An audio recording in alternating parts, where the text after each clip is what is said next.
Hello, my name is Kenneth Switzer and I'm the Chief Judge of the Tennessee Court of Workers' Compensation Claims, a part of the Bureau of Workers' Compensation.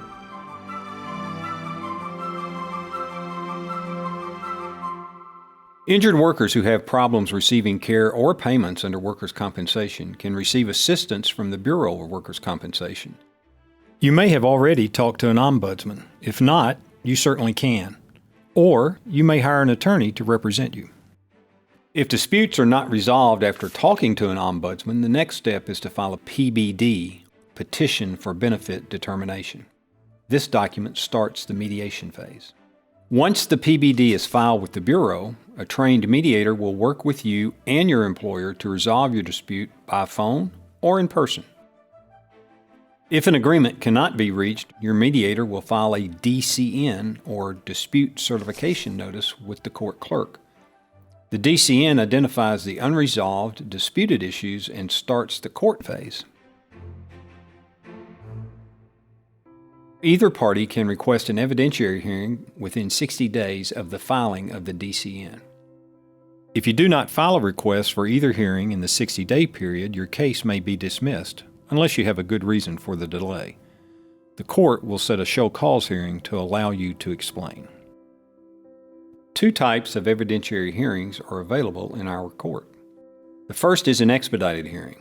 This hearing is useful when you need medical care or temporary disability benefits quickly but haven't healed and aren't ready to prove permanent disability at a compensation hearing. The second type is a compensation hearing. In this hearing, the judge makes a final decision about whether you are entitled to workers' compensation benefits after you have healed, including ongoing medical benefits and permanent disability benefits. A request for a scheduling hearing leads to a compensation hearing. Even if you have not yet healed, you can still file a request for a scheduling hearing. In a scheduling hearing, you and your employer's attorney speak with the judge by phone. The judge then issues a scheduling order. A scheduling order sets deadlines for your compensation hearing, for discovery of evidence, and for additional mediation, if appropriate. Whether filing the request for expedited hearing or the request for scheduling hearing form, you must properly complete the Certificate of Service section. This section requires you to provide a copy of this form to all involved parties. Write down their names and contact information in the appropriate blanks and check the box for the method of delivery. If your employer is represented by an attorney, a Bureau employee can provide you his or her contact information. Once all the contact information is filled out, sign the form and send this out to the other party and to the court clerk. If one of you requests a hearing, a docketing notice will be sent to you both, confirming when and where the hearing will take place. Read it carefully so that you know where to go and when to be there. In fact, you should try to arrive early on the date of your hearing. In preparation for the hearing, the assigned judge will review your court file to understand the disputed issues in your case. This doesn't mean that the documents contained in the file automatically become exhibits at your hearing. You must make sure that the documents you intend to rely on at the hearing are properly presented to the other party and entered as exhibits before the court. Before we enter the hearing, let's go over a few tips. The pre-hearing statement. Submit a pre-hearing statement at least 10 business days before the hearing. This is your opportunity to let the court know about your claim and evidence you have to support it. Failure to file a pre-hearing statement may result in some of your witnesses or evidence being excluded from the hearing. Send a copy of all information to your employer's attorney. Identifying witnesses and exhibits. At an expedited hearing, your witness may testify by affidavit if it is properly signed and notarized. If you need witnesses that you don't think will come, you should subpoena them. To do so, fill out the form from the court's website, file it with the court clerk, who will sign it and return it to you. You are responsible for delivering it to the witness. Medical records. You need proof that your injury is work-related. To obtain medical records, speak to the doctor's office manager or medical records personnel.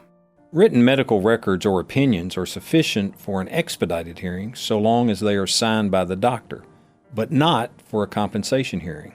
Medical records you intend to present at an expedited hearing must be certified or signed by the medical provider and sent to the court at least 10 days before the hearing. An electronic signature is okay. A doctor's deposition or a C-32 form from our website is necessary to present a doctor's opinion at a compensation hearing. Read the guide for self-represented litigants before coming. It provides even more tips, like organizing all of your medical records by date with a table of contents. Motions. If you disagree with any motion filed by your employer, file a response explaining why within the time allowed. And finally, a few housekeeping tips. Bring copies of everything that you want the judge to consider on the day of trial. Forgetting a potential exhibit at home will not work to your advantage. Carefully review all information submitted by your employer's attorney before the hearing, and work with him or her to agree which documents should be admitted into evidence. And if you've received any written questions or requests for documents from the attorney, you must respond to them as best you can before the hearing. An ombudsman from the Bureau can explain this process and review documents, but he or she cannot provide legal advice. Let's move on to the hearing. The hearing is held for you and your employer to present your dispute to a judge. Our hearings are designed to be open and accessible, even for people who are not represented by a lawyer. This is your opportunity to present evidence. Evidence can be documents, such as medical records, photographs, bills, letters, emails, text, and affidavits, and what people testify to in the courtroom. Each document is labeled as an exhibit. The judge will probably go over a few ground rules and may or may not ask for opening statements, where each side briefly summarizes his or her position. The next portion of the hearing is called the proof phase. In the proof phase, witnesses testify and other evidence is introduced. A common challenge is proving causation, which means your injury was work-related, normally requiring proof from a doctor, and compensable by law. Think about what you want the court to do and which documents, in addition to your testimony, will convince the judge. For example, if you think a bill should be paid by your employer for a treatment, you should introduce the records showing that the bills resulted from the work injury, not just the bill. Present your proof and testify. Tell your story. Testifying is often a critical part of the hearing. You have probably seen enough trials in movies and on TV to know that testifying means sitting at the witness stand and answering questions. If you don't have an attorney representing you, however, you don't have someone to question you and draw out important information.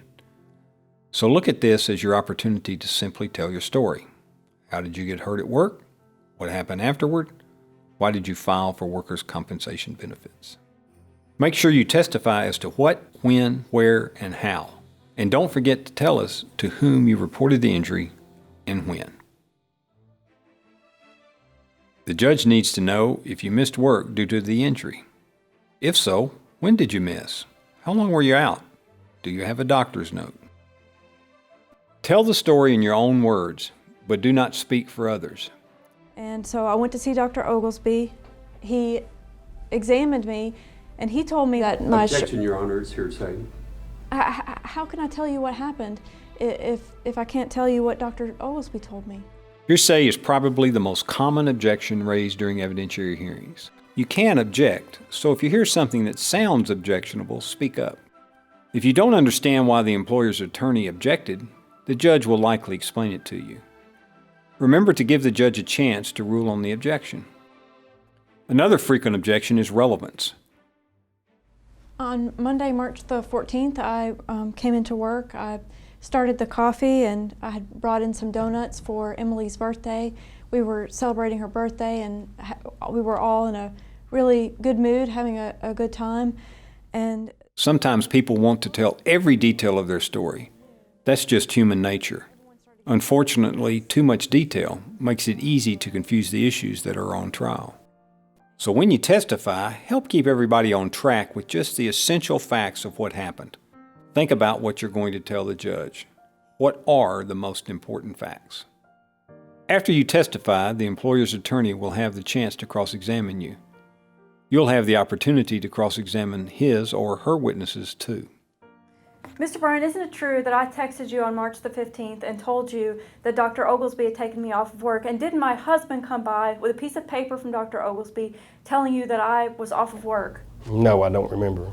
You don't remember, or you don't know? I don't remember. You're such a liar. You've Your Honor, always had it I'm out gonna for me. object. She's asking multiple questions at once. She's arguing with the witness, and those last statements weren't even questions. When you are cross-examining a witness, ask questions. Don't argue. Focus on the issues or events the witness has already testified about. It's important to keep your cool during a hearing. The judge will not allow anyone to interrupt, raise his or her voice, or become argumentative. Our number one rule is courtesy and respect. After each side has presented all of their evidence, the judge will allow them to make closing arguments. You should summarize the facts as you see them and explain why those facts entitle you to the benefits you are seeking. This will be your final chance to explain what you want from the court. I shouldn't have denied my claim. I think they should have to pay for those bills, pay for my future medical treatment, and I think I should get benefits for the time that I had to spend off of work. Thank you. The judge does not make a decision right away when the hearing is over. Rather, the judge will issue a written decision or order as soon as possible. You'll get a copy of the order by email or certified mail, or both. The order will summarize the facts and the law and will contain reasons for why the judge ruled as he or she did. The order will also contain instructions if either side wants to appeal.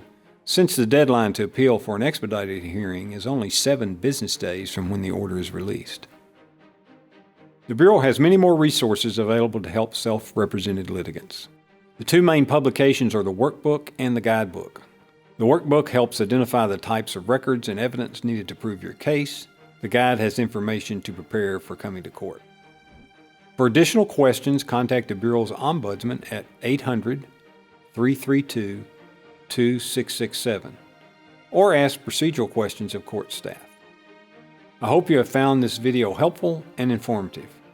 Believe in better. We do.